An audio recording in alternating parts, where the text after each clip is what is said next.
Je suis un peu attristé par les événements récents dans notre pays. Moment décisif, situation décisive en ce moment en Côte d'Ivoire. Que pensez-vous de la situation actuelle?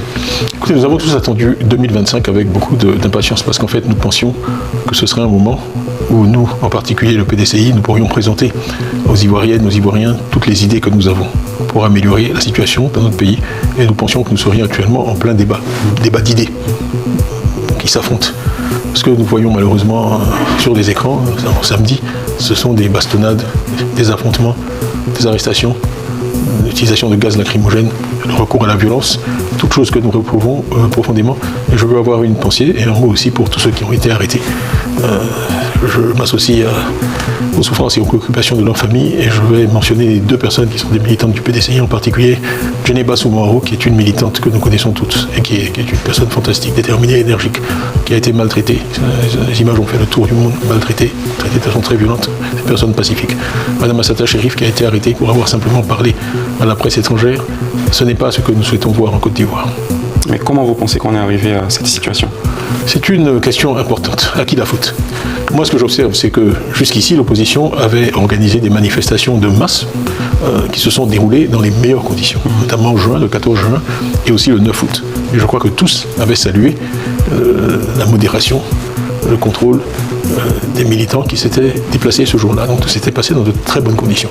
Pourquoi soudain un tel déclenchement de désordre? Je crois qu'il faut quand même trouver la cause dans l'interdiction qui a été faite. On essaie de se prémunir contre je ne sais quel danger dans un pays où l'opposition s'est comportée de façon légaliste, responsable, calme. Pourquoi créer un climat où on interdit aux uns et aux autres d'exercer une liberté fondamentale qui est la liberté de manifester pacifiquement? Tidiane Thiam, toutes ces situations de répression, ce sentiment d'insécurité aujourd'hui, quelle est l'image que ça donne de la Côte d'Ivoire, que ce soit en interne mais également à l'extérieur? C'est malheureux parce que ça alimente les préjugés de ceux qui ont une image négative de l'Afrique et qui pensent qu'on est le continent du chaos, le continent du désordre, que nous sommes incapables de fonctionner de façon démocratique. Ça alimente ce genre de préjugés. Et moi, en tant qu'Africain, en tant qu'Ivoirien, en tant que Noir, je le regrette profondément parce que ce n'est pas l'image que je souhaite qu'on donne.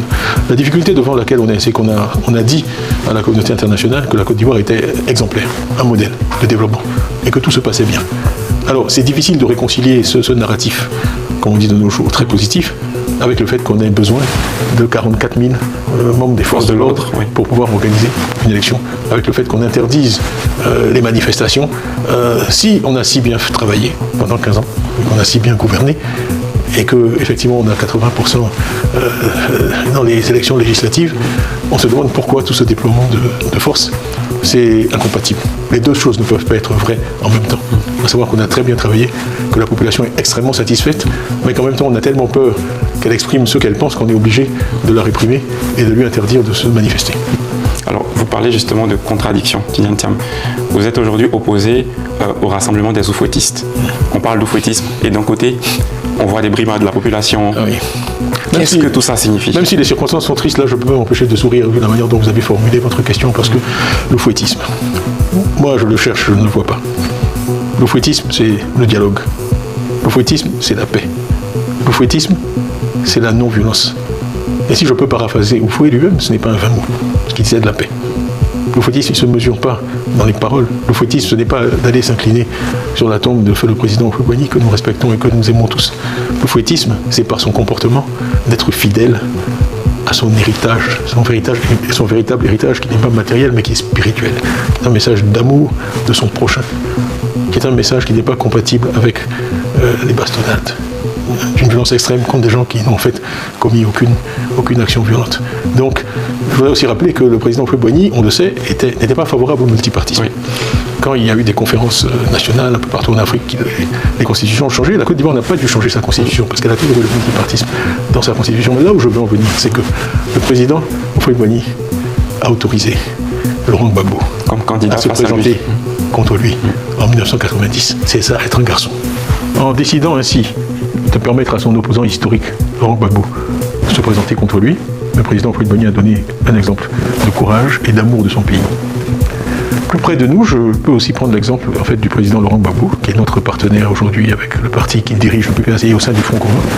En 2010, le président Laurent Gbagbo a autorisé M. Alassane Ouattara à se présenter à la présidence de la République contre lui. Ainsi d'ailleurs que son Excellence M. Henri Konan Bédier, à qui nous rendons toujours hommage, quand hommage mérité, a pu se présenter contre lui. C'est donc ça aussi, pour parler encore de façon familière, c'est ça aussi être un garçon. Tidiane Thiam, aujourd'hui, face à tout ça, est-ce qu'on peut donc dire que les dés sont joués? Ou est-ce que la population ivoirienne, toutes ces personnes qui vous portent aujourd'hui comme un espoir, peuvent toujours aspirer justement à se dire tôt ou tard ça finira? Ce n'est pas ma petite personne qui est importante. Ce qui est important, c'est l'espoir. L'espoir, c'est comme l'oxygène. C'est indispensable à la vie humaine. Pour qu'une société puisse prospérer, il faut que les individus qui constituent cette société puissent espérer. Et s'il y a une chose dont je suis fier dans ce que le PDCI et moi-même avons fait depuis 1 an et demi, c'est d'avoir redonné l'espoir aux Ivoiriens. Alors, de grâce, je leur demande de ne pas cesser d'espérer. Cette Côte d'Ivoire que nous souhaitons tous voir, de paix, où règne l'amour de son prochain, où on ne gouverne pas au profit d'un clan ou d'un groupe, mais au profit de tous, où il y a une justice indépendante, impartiale, qui ne peut pas être instrumentalisée par l'État. Cette autre Côte d'Ivoire, comme nous l'avons dit dans notre slogan, cette autre Côte d'Ivoire est possible. Non seulement elle est possible, mais elle sera. Merci Tidiane Thiam. Merci.